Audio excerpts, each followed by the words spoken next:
ಓಂ ಶಾಂತಿ. ಇಂದಿನ ಮುರಳಿ ದಿನಾಂಕ 26 ಜನವರಿ 2026.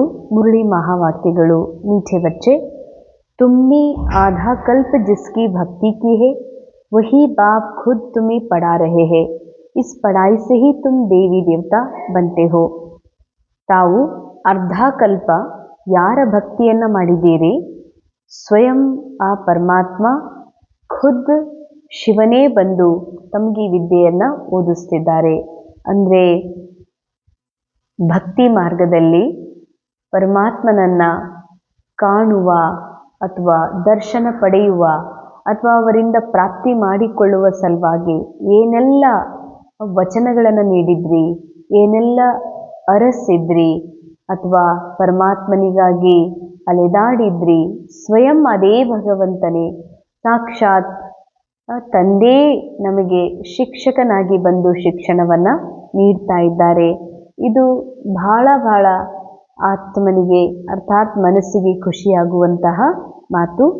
ಇಸ್ ಪಢಾಯಿ ಸೆ ಹಿ ತುಮ್ ದೇವಿ ದೇವತಾ ಬಂತೆ ಹೋ. ಈ ವಿದ್ಯೆಯಿಂದ ತಾವು ದೇವಿ ದೇವತಾ ಆಗ್ತೀರಿ. ದೇವಿ ದೇವತಾ ಆಗೋರು ಯಾರು? ಮನಸ್ಸು.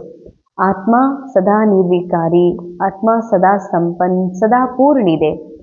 ಆತ್ಮನ ಮನಸ್ಸು ರೋಲ್ನ ಒಂದು ಕಥೆ ಮನಸ್ಸಿನಲ್ಲಿದೆ. ಅದಕ್ಕೆ ಮನಸ್ಸೇನಿದೆ, ಇದು ಪಾವನ ಆಗಬೇಕಾಗಿದೆ, ಮನಸ್ಸು ದೇವತಾ ಆಗಬೇಕಾಗಿದೆ. ಯಾಕಂದರೆ ಮನಸ್ಸಿನಲ್ಲಿ ಈಗ ಕಾನ್ಷಿಯಸ್ ಪೂರಾ ಕಲಿಯುಗಿ ಕಾನ್ಷಿಯಸ್ ಇದೆ. ಎಷ್ಟು ಖರ್ಚಾಗ್ತದ, ಮುಂದೆ ಹೆಂಗೆ ಮಾಡಲಿ, ನಾಳೆ ಹೆಂಗೆ ಮಾಡಲಿ, ಹಿಂದೆಲ್ಲ ಎಷ್ಟು ಸಮಯ ವೇಸ್ಟ್ ಆಯಿತು, ದುಡ್ಡು ವೇಸ್ಟ್ ಆಯಿತು, ಮಕ್ಕಳೆಲ್ಲ ಹಿಂಗೆ ಮಾಡಿದರು, ಹಂಗೆ ಮಾಡಿದರು. ಇದೆಲ್ಲ ಏನಿದು? ಇದು ಕಲಿಯುಗಿ ಸೋಚ್. ಜನ ಹಿಂಗದಾರ್ ಹಂಗದಾರ್, ಮನೆ ಹೆಂಗೆ ನಡೆಸೋದು, ಯಾರು ನನ್ನ ಮಾತು ಕೇಳೋದಿಲ್ಲ, ಏನು ಮಾಡಿ ಏನದ, ಇದೆಲ್ಲ ಖಾಲಿಪನದ ಅಥವಾ ಅಪೂರ್ಣತೆಯ ಅನುಭವಗಳು ಅಥವಾ ಬೇಕನ್ನುವಂಥ ಇಚ್ಛೆಗಳು, ಇವೆಲ್ಲ ಕಲಿಯುಗಿ ಸೋಚ್, ಕಲಿಯುಗಿ ಸಂಸ್ಕಾರವು. ಅಂದಮೇಲೆ ಬಾಬಾ ಅಂತಾರ, ಈ ಸದ್ದ ನೀವು ಕಲಿಯುಗಿನೇ ಇದ್ದೀರಿ. ಆದರೆ ಬಾಬಾ ಕೊಡುವಂಥ ಶಿಕ್ಷಣ ಇಂಥದ್ದಿದೆಯಲ್ಲ, ಈ ಶಿಕ್ಷಣ ನಿಮ್ಮನ್ನು ಮಾನವರಿಂದ, ಕಲಿಯುಗದ ವ್ಯಕ್ತಿಯಿಂದ ದೇವ ಮಾನವರನ್ನಾಗಿ ಮಾಡ್ತದ ಅಂತ. ದೇವ ಮಾನವರು ಅಂತಂದ್ರೆ ಅಲ್ಲಿ ಸದಾ ಪೂರ್ಣತೆಯ ಅನುಭವ. ರೋಲ್ ಪೂರ್ಣಿದೆ, ಅದಕ್ಕೆ ಪೂರ್ಣತೆ ಅಲ್ಲ, ರೋಲ್ನ ಅನುಭೂತಿನೇ ಇಲ್ಲ. ಯಾಕಂದರೆ ಸೋಲ್ ಆತ್ಮ ಸಂಪೂರ್ಣ ಆಗಿರುವ ಸತ್ಯದ ಅನುಭೂತಿ ಇರುವ ಕಾರಣದಿಂದ ಸದಾ ಪೂರ್ಣತೆ ಅನುಭವ. ಅರ್ಥಾತ್ ನಾ ಆತ್ಮ, ನನ್ನೊಳಗೆ ನಾನು ಭರ್ಪೂರ್ ಇದ್ದೀನಿ, ನನಗೇನು ಬೇಕು ಅದು ನನ್ನೊಳಗೆ ಇದೆ ಅನ್ನುವ ಸತ್ಯ ಜಾಗೃತಿ ಇರ್ತದೆ. ಅದಕ್ಕೆ ರೋಲ್ನಲ್ಲಿ ಭರ್ಪೂರತೆ ಇದೆ. ರೋಲ್ನ ಭರ್ಪೂರತೆ ಕಾರಣದಿಂದ ಸಂಪನ್ನತೆ ಅನುಭವ ಮಾಡೋದಿಲ್ಲ. ರೋಲ್ನಲ್ಲಿ ಸುಖ ಇದೆ, ಅದಕ್ಕೆ ದೇವತೆಗಳು ಸುಖಿ ಇರುವುದಿಲ್ಲ. ದೇವತೆಗಳು ಸುಖಿ ಇರುವುದರ ಮೂಲ ರಹಸ್ಯ ಆತ್ಮಸ್ಥಿತಿ. ಆತ್ಮಸ್ಥಿತಿ ಅರ್ಥಾತ್ ನಾನು ಯಾವುದರಿಂದ ಭರ್ಪೂರಾಗಿರುವ, ಸಂಪನ್ನಾಗಿರುವ ಶಾಶ್ವತ ಆತ್ಮ ಇದೀನನ್ನುವಂಥ ಸತ್ಯದ ಜಾಗೃತಿ ಇರೋದ್ರಿಂದ ಅಲ್ಲಿ ಸದಾ ಸುಖಿ, ಸದಾ ಭರ್ಪೂರತೆ, ಸದಾ ಸಂಪನ್ನತೆ, ಸದಾ ತನ್ನೊಳಗೂ ಆತ್ಮ ಸ್ಮೃತಿ, ಎಲ್ಲರೊಳಗೂ ಆತ್ಮನನ್ನು ನೋಡುವಂಥ ವನ್ಯ ಸ್ವಭಾವ. ಇದು ದೇವತಾ. ಎದರಿಂದ ಆಗ್ತೀವಿ? ಬಾಬಾ ಕೊಡುವಂತಹ ಶಿಕ್ಷಣ ವಿದ್ಯೆ ಇಂಥದ್ದಾಗಿದೆಯಲ್ಲ, ನಮ್ಮನ್ನು ಮಾನವರಿಂದ ದೇವ ಮಾನವರನ್ನಾಗಿ ಮಾಡುವಂಥದ್ದು. ಪ್ರಶ್ನೆ, ಯೋಗ ಬಲ್ಕೆ ಲಿಫ್ಟ್ ಕಿ ಕಮಾಲ್ ಕ್ಯಾ ಹೇ? ಯೋಗ ಬಲದ ಲಿಫ್ಟ್, ಈ ಲಿಫ್ಟ್ನ ಕಮಾಲ್ ಏನಾಗಿದೆ?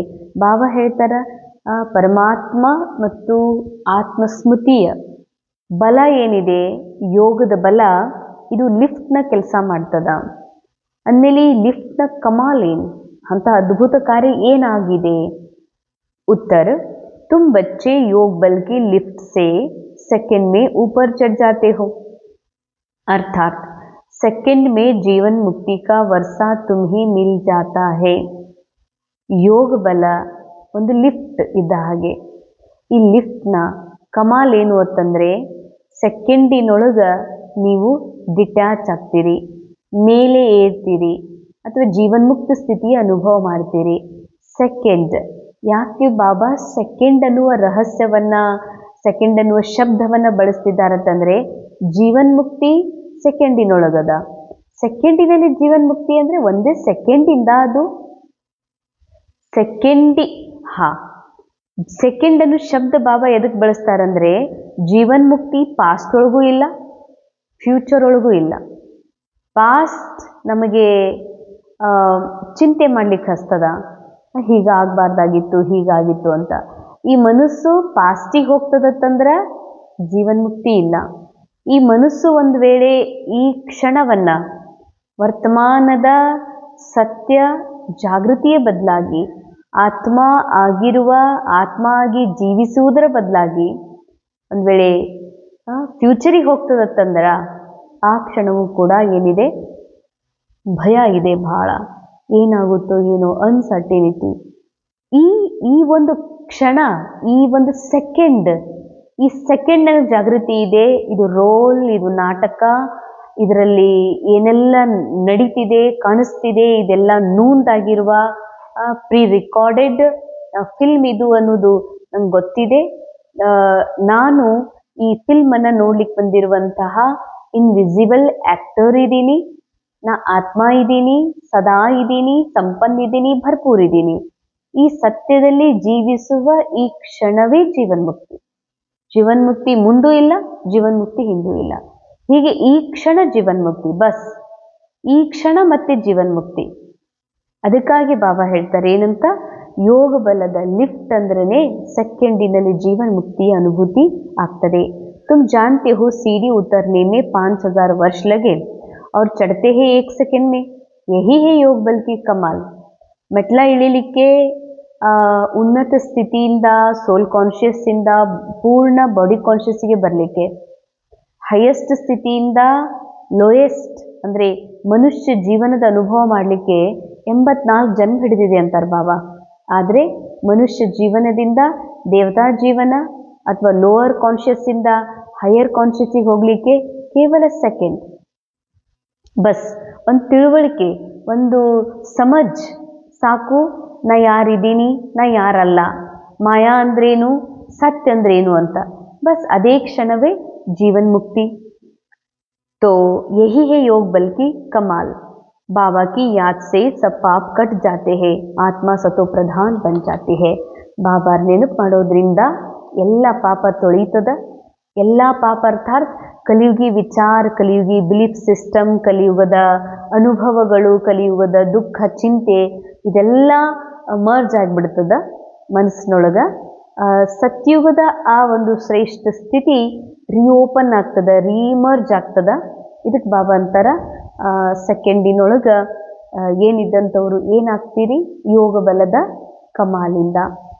धारणा पॉइंट्स. पहला, जगत का मालिक बनने का या विश्व की बादशाही लेने के लिए मुख्य काम विकार पर जीत पाने है. संपूर्ण निर्विकारी जरूर बनना है. ಜಗತ್ತಿನ ಮಾಲಿಕ್, ಜಗತ್ತೆಲ್ಲಿದೆ, ಮನಸ್ಸಿನಲ್ಲಿದೆ. ಯಾಕಂದ್ರೆ ಈ ಜಗತ್ತು, ಈ ಸೃಷ್ಟಿ ರಚಿಸಿದ್ದೇ ಮನಸ್ಸಿನಿಂದ. ಸಂಕಲ್ಪಿಸಿ ಸೃಷ್ಟಿ ಅಂತಾರೆ ಬಾಬಾ. ಜಗತ್ತಿನ ಮಾಲೀಕ ಆಗೋದು ಅಂತಂದ್ರೆ ಮನಸ್ಸಿನ ಮಾಲೀಕ ಆಗೋದು, ವಿಶ್ವದ ಮಾಲೀಕ ಆಗೋದು ಅಂತ ಅರ್ಥ. ಅಂದಮೇಲೆ ಇದಕ್ಕೆ ಮುಖ್ಯವಾಗಿ ಏನು ಬೇಕು, ಯಾವ ಪುರುಷಾರ್ಥ ಬೇಕು ಅಂದರೆ ಕಾಮ ವಿಕಾರದ ಮೇಲೆ ವಿಜಯ, ಅಂದರೆ ಕಾಮನೆಗಳ ಮೇಲೆ ವಿಜಯ ಅಂತ. ಕಾಮ ವಿಕಾರ ಅಂದರೆ ಕೇವಲ ಒಂದು ದೈಹಿಕ ಸಂಬಂಧ ಅಷ್ಟೇ ಅಲ್ಲ, ಕಾಮನೆಗಳು. ನಾನು ಹೀಗೆ ಅನಿಸ್ಕೋಬೇಕು, ರೋಲನ್ನು ಪ್ರಸಿದ್ಧಿ ಮಾಡುವ, ರೋಲನ್ನು ಹೈಯೆಸ್ಟ್ ಸ್ಟೇಜಿಗೆ ತೊಗೊಂಡು ಹೋಗುವ, ಈ ರೋಲ್, ಈ ಪಾತ್ರವನ್ನು ಬೆಳಕಿಗೆ ತರುವ, ಈ ರೋಲ್ನ ಚಿಂತನೆ, ಇದೆಲ್ಲವೂ ಕೂಡ ಏನು ಕಾಮನೆಗಳೇ. ಅದಕ್ಕಾಗಿ ಬಾಬಾ ಈ ರೋಲ್ ತಿನ್ನೋದು ಹೆಂಗ, ನಾಳೆ ಉಣ್ಣೋದು ಹೆಂಗ, ಇದ್ರ ಜೀವ ಏನಾರ ಆದ್ರೆ ಹೆಂಗ, ಈ ರೋಲನ್ನು ಸತ್ಯ ಅಂತ ಅನುಭವ ಮಾಡ್ತಾರಲ್ಲ, ಇವೇ ಕಾಮನೆಗಳು. ಈ ಕಾಮನೆಗಳ ಮೇಲೆ ವಿಜಯ ಆದಾಗ ಮಾತ್ರ ಬಾಬಾ ಹೇಳ್ತಾರೆ ನೀವು ವಿಶ್ವದ ಮಾಲೀಕ ಆಗಕ್ಕೆ ಸಾಧ್ಯ ಇದೆ. ಸಂಪೂರ್ಣ ನಿರ್ವಿಕಾರಿನೂ ಕೂಡ ಈ ಸಮಯದಲ್ಲಿ ಆಗಬೇಕಾಗಿದೆ. ಸಂಪೂರ್ಣ ನಿರ್ವಿಕಾರಿ ಆಗಬೇಕಾದವ್ರು ಯಾರು? ಆತ್ಮ ಅಲ್ಲ. ಆತ್ಮ ಇರುವುದೇ ನಿರ್ವಿಕಾರಿ. ಆತ್ಮನ ಮನಸ್ಸು ದೇವಭಾನಕ್ಕೆ ವಶೀಭೂತಾಗಿ ವಿಕಾರಿಯಾಗಿರುವ ಅನುಭವದಲ್ಲಿದೆ. ಅದಕ್ಕೆ ಅಭ್ಯಾಸ ಮಾಡಿಸಿ ಸ್ಮೃತಿ ಕೊಡಿಸಿ ನಾ ಆತ್ಮ ಇದ್ದೀನಿ ಮತ್ತು ನಾನು ನಿರ್ವಿಕಾರ ಇದ್ದೀನಿ ಅನ್ನುವ ಸತ್ಯ ಈ ಮನಸ್ಸು एक्सेप्ट ಮಾಡ್ಕೋಬೇಕಾಗಿದೆ. सेकंड पॉइंट, जैसे हमें बाबा मिला है ऐसे सबको बाबा से मिलाने की कोशिश करनी है. अंडरलाइन, ನನಗೆ ಬಾಬಾ ಸಿಕ್ಕಿದಾರ ಅಂದಮೇಲೆ ಎಲ್ಲರಿಗೂ ಬಾಬಾ ಸಿಗಬೇಕು, ಎಲ್ಲರ ಮಿಲನವನ್ನ ಬಾಬಾನ ಜೊತೆಗೆ ಮಾಡಿಸ್ಬೇಕು. ಈ ಪ್ರಯತ್ನವನ್ನು ಸದಾ ಮಾಡ್ತಾ ಇದೆ. ಬಾಬಾ ಕಿ ಸಹಿ ಪಹಚಾನ್ ದೇನಿ ಹೇ, ಸಚ್ಚಿ ಸಚ್ಚಿ ಯಾತ್ರಾ ಸಿಕ್ಲಾನಿ ಹೇ. ಬಾಬಾರವರ ಸರಿಯಾದ ಒಂದು ಪರಿಚಯ ತಿಳುವಳಿಕೆ ತಾವು ಕೊಡಬೇಕು ಮತ್ತು ಸತ್ಯ ಯಾತ್ರೆಯನ್ನು ಕಲಿಸ್ಕೊಡ್ಬೇಕಾಗಿದೆ. ಸೆಕೆಂಡ್ ಪಾಯಿಂಟ್, ಜೈಸೆ ಹಮೇ ಬಾಬಾ ಮಿಲಾ ಹೇ, ಹೇಗೆ ನಮಗೆ ಬಾಬಾ ಸಿಕ್ಕಿದ್ದಾರೆ ಅದೆಲ್ಲರಿಗೂ ಹೇಳ್ರಿ ಅಂತ. ವರದಾನ್, ಗಮ್ ಕಿ ದುನಿಯಾ ಸಾಮನೆ ಹೋತೆ ಹುಯೇ ಭಿ ಬೇಗಂಪುರ್ ಕಿ ಬಾದಶಾಹಿ ಕಾ ಅನುಭವ करने वाले अष्ट शक्ति स्वरूप भव. गम की दुनिया सामने होते हुए भी, बहुत सुंदर वरदान, बहुत ही खूबसूरत. हर वरदान सुंदर होते ही है. ಬಾಬಾ ಹೇಳ್ತಾರ, ದುಃಖದ ಜಗತ್ತು ಎದುರಿನಲ್ಲಿದ್ದರು ಅಂದರೆ ರೋಲ್ನ ದೃಷ್ಟಿ ಎದುರುಗಡೆಗೆ ಏನಿದೆ, ದುಃಖದ ಜಗತ್ತು. ದುಃಖದ ಜಗತ್ತು ಎದುರಿನಲ್ಲಿದ್ದರೂ ಕೂಡ ಬೇಗಂಪುರದ ಬಾದಶಾಹಿ ಅನುಭವ ಮಾಡುವ ಅಷ್ಟ ಶಕ್ತಿ ಸ್ವರೂಪರು ಆಗ್ರಿ ಅಂತ. गम और बेगम की अभी ही नॉलेज है. गम की दुनिया सामने होते हुए भी सदा बेगमपुर के बादशाही का अनुभव करना है. यही अष्ट शक्ति स्वरूप है. ಬಹಳ ಗುಹ್ಯವಾಗಿರುವಂತಹ ಬಾಬಾರ ಮಹಾವಾಕ್ಯ. ದುಃಖದ ಜಗತ್ತು ಎದುರುಗಡೆಗಿದೆ. ಯಾರ ಎದುರುಗಡೆ ಇದೆ? ಮನಸ್ಸಿನ ಎದುರಿದೆ. ದುಃಖದ ಜಗತ್ತು ರೋಲ್ನ ಎದುರುಗಡೆಗಿದೆ. ಪಾತ್ರದ ಕಣ್ಣಿನ ಎದುರು ಏನಿದೆ? ದುಃಖದ ಜಗತ್ತಿದೆ. ದುಃಖ ಎಲ್ಲಿದೆ? ಡ್ರಾಮಾದೊಳಗಿದೆ. ನಾನು ಯಾರು? ನಾ ಆತ್ಮ ಬೇಗಂಪುರಕ್ಕೆ ಬಾದಶಾಹಿ. ಬೇಗಂಪುರ ಅರ್ಥಾತ್ ನಾ ಆತ್ಮ ಬಾದಶಾಹಿ ಇದ್ದೀನಿ. ಬಾದಶಾಹಿ ಎದಕ್ಕಿದ್ದೀನಿ ಅಂತಂದ್ರೆ ಎಲ್ಲಿ ದುಃಖ ಇಲ್ಲ, ಎಲ್ಲಿ ಚಿಂತನೆ ಇಲ್ಲ, ಆ ಜಗತ್ತಿಗೆ ಮಾಲೀಕಿದೆ. ಅರ್ಥಾತ್ ಆತ್ಮನ ಒರಿಜಿನಲ್ ಮನಸ್ಸೇನಿದೆ ಅದು ಬೇಗಂಪುರ್. ಅಲ್ಲಿ ಯಾವುದೇ ಚಿಂತೆ ಇಲ್ಲ. ಆ ಚಿಂತೆ ಇಲ್ಲದ ಆ ಮೂಲ ಮನಸ್ಸಿನ ಮಾಲಿಕ್ ನಾ ಆತ್ಮ ಇದ್ದೀನಿ, ಬಾದಶಾಹ. ಎಷ್ಟು ಸುಂದರ ನೋಡ್ರಿ. ರೋಲ್ ಒಳಗ ದುಃಖ ಇದೆ, ಆತ್ಮ ದುಃಖರಹಿತಿದೆ. ರೋಲ್ನಲ್ಲಿ ಅಪಾರ ಟೆನ್ಷನ್ ಇದೆ, ಏರುಪೇರಿದೆ, ಆತ್ಮ ಸ್ಥಿರ ಇದೆ. ಇವೆರಡೂ ನಾಲೆಜ್ ಇರೋದು ಇದೇ ಸಮಯದಲ್ಲಿ. ಯಾಕಂದ್ರೆ ಸತ್ಯುಗದಲ್ಲಿ ಆತ್ಮ ಸ್ಥಿರ, ರೋಲು ಸ್ಥಿರ. ಕಲಿಯುಗದಲ್ಲಿ ರೋಲ್ ಅಸ್ಥಿರ, ಆತ್ಮ ಸ್ಥಿರ. ಎಷ್ಟು ಅದ್ಭುತ ಸಂಗಮ ಇದೆ. ಈ ನಾಲೆಜ್ ಇಲ್ಲೇ ಇದೆ. ಇದಕ್ಕೆ ಅಂತಾರ ಅಷ್ಟ ಶಕ್ತಿ ಸ್ವರೂಪ. ಅಂದರೆ ರೋಲ್ ಎಷ್ಟು ವಿಪರೀತ, ಈ ಪಾತ್ರದಲ್ಲಿ ಎಷ್ಟು ವಿಪರೀತತೆ ಇದೆ, ಈ ಪಾತ್ರದಲ್ಲಿ ಎಷ್ಟೊಂದು ಏರುಪೇರಿದೆ, ದುಃಖ ಇದೆ, ಎಷ್ಟೊಂದು ಕಮ್ಮಿ ಕಾಣಿಸ್ತಿದೆ. ಆದ್ರೆ ಇದನ್ನೇ ಸತ್ಯ ಅಂತ ನಾ ಮೊದಲು ತಿಳ್ಕೊಂಡಿದ್ದೆ. ಆದರೆ ಈಗ ನನ್ನ ನಾಲೆಜ್ ಬಂದಿದೆ. ರೋಲ್ ನಾ ಅಲ್ಲ, ನಾ ಆತ್ಮ ಇದ್ದೀನಿ. ಸದಾ ಸ್ಥಿರ, ಸದಾ ಶಾಂತ್, ಸದಾ ಆನಂದ ಸ್ವರೂಪ. ಇದೇ ಅಷ್ಟ ಶಕ್ತಿ ಸಂಪನ್ನ ಅಂತಾರೆ ಬಾಬಾ. ಕರ್ಮೇಂದ್ರಿಯ ಜೀತ್ ಬಚ್ಚೋಂಕಿ ನಿಶಾನಿ. ಇದಾಗಿದೆ ಕರ್ಮೇಂದ್ರಿಯ ಜೀತ್ ಮಕ್ಕಳ ನಿಶಾನಿ. ಕರ್ಮೇಂದ್ರಿಯ ಜೀತ್ ಅಂದ್ರೆ ನಾ ಮನಸ್ಸು ಗೆದಿಬೇಕು, ನಾನು ಈ ತಿನ್ನೋದ್ರ ಮೇಲೆ ವಿಜಯ ಆಗಬೇಕು, ಮಲಗೋದ್ರ ಮೇಲೆ ವಿಜಯ ಆಗಬೇಕಂದ್ರೆ ನಿದ್ರೆ ಮೇಲೆ ವಿಜಯ ಆಗಬೇಕು, ಇದಲ್ಲ ವಿಜಯಿ. ಕರ್ಮೇಂದ್ರಿಯ ಜೀತ್ ಮಕ್ಕಳ ನಿಶಾನಿ. ಕರ್ಮೇಂದ್ರಿಯ ಜೀತ್, ಕರ್ಮೇಂದ್ರಿಯಗನ್ನ ಗೆದ್ದಿದಾರ ಅಂದ್ರೇನು? ನಾನು ಕರ್ಮೇಂದ್ರಿಯನೂ ಅಲ್ಲ, ಸೂಕ್ಷ್ಮೇಂದ್ರಿಯನೂ ಅಲ್ಲ, ನಾನು ಮನಸ್ಸು ಅಲ್ಲ, ಬುದ್ಧಿನೂ ಅಲ್ಲ, ಸಂಸ್ಕಾರನೂ ಅಲ್ಲ, ದೇಹನೂ ಅಲ್ಲ, ರೋಲ್ ಅಲ್ಲ. ನಾನು ಏಕ್ದಮ್ ಇದರಿಂದ ಪರಿಯಾಗಿರುವ ನಿರಾಕಾರ ಸತ್ಯ. ಇದು ಕರ್ಮೇಂದ್ರಿಯ जीत. अभी ही बाबा द्वारा सर्व शक्तियों की प्राप्ति होती है, लेकिन अगर कोई ना कोई संगदोष या कोई कर्मेंद्रिय के वशभूत हो, अपनी शक्ति खो लेते हो, तो बेगमपुर का नशा या खुशी प्राप्त है वह स्वतः ही खो जाती है. अंडरलाइन. ಯಾವುದಾದ್ರೂ ವ್ಯಕ್ತಿ, ಯಾವುದಾದ್ರೂ ವೈಭವ, ಯಾವುದಾದ್ರೂ ಸಂಘ ಒಂದು ವೇಳೆ ಅದಕ್ಕೆ ವಶಭೂತ ಆಗಿ ನೀವು ಏನಾದರೂ ಒಂದು ನಿಮ್ಮ ಅಸಂಗ ದೋಷದಲ್ಲಿ ಬಂದು ಶಕ್ತಿ ಕಳ್ಕೊತೀರತ್ತಂದ್ರ ಬಾಬಾ ಹೇಳ್ತಾರ, ನಾ ಯಾರಿದ್ದೀನಿ ಅನ್ನುವ ಪರೀಕ್ಷಿಸುವ ಶಕ್ತಿ ಕಳ್ಕೊತೀರಿ, ಅಥವಾ ನಾ ಯಾರಲ್ಲ ಅನ್ನುವಂತಹ ಈ ಒಂದು ಸತ್ಯದಿಂದ ದೂರ ಆಗ್ತೀರಿ ಅಂತಂದ್ರ ಜರೂರ್ ಬಾಬಾ ಹೇಳ್ತಾರ ಬೇಗಂಪುರದ ಬಾದಶಾಹಿಯಾಗಿರುವ ಆ ಸತ್ಯ ನಶೆ ಹೊರಟು ಹೋಗ್ಬಿಡ್ತದೆ ಅಂತ ಹೇಳ್ತಾರೆ ಬಾಬಾ. ಅದಕ್ಕಾಗಿ ಬೇಗಂಪುರಕ್ಕೆ ಬಾದಶಾಹ ಬಿ ಕಂಗಾಲ್ ಬಂಜಾತೆ, ಅಂಡರ್ಲೈನ್. ಇದು ಬಹಳ ಸುಂದರ ಸತ್ಯ. ಬ್ರಹ್ಮಕುಮಾರಿ ಜೀವನದಲ್ಲಿ ಗಮ್ ಅನ್ನೋದಿಲ್ಲ, ಕಮ್ಮಿ ಅನ್ನೋದಿಲ್ಲ. ಯಾಕೆ ಅಂದರೆ ನಮಗೆ ಗೊತ್ತಾಗ್ಬಿಟ್ಟಿದೆ ರೋಲಿಗಿರ್ಬೋದು ಕಮ್ಮಿ, ನಾ ರೋಲ್ ಅಲ್ಲ, ನಾ ಆತ್ಮ ಸದಾ ಸಂಪನ್ ಭರ್ಪೂರ್ ಅಂತ. ಒಂದು ವೇಳೆ ಸಂಘದೋಷದಲ್ಲಿ ಬಂದು, ಸಂಘದೋಷ ಅಂದರೆ ಯಾರು